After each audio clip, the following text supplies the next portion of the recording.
Hey guys, today I'm going to show you how to easily add a digital signature in Adobe Acrobat Pro DC, how to sign PDF document on your computer.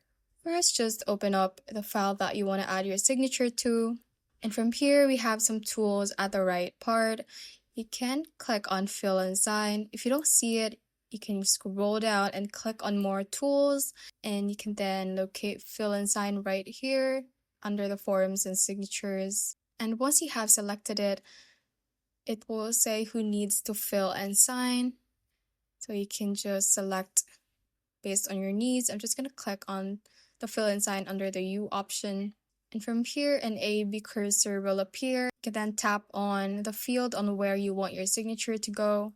Once this appears, you can click on the sign option at the top middle and click on add signature, or you can also add initials if you prefer that. You will then have three options. You can type out your name, you can draw it if you have a touchscreen or any touchpad, or you can also add an image if you already have an e-signature.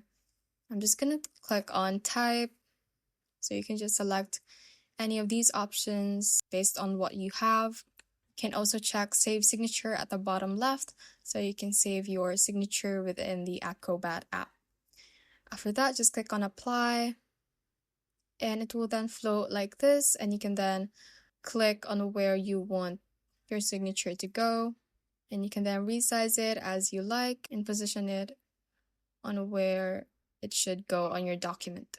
Thanks for watching, and if you found this useful, hit that like button and subscribe for more videos like this.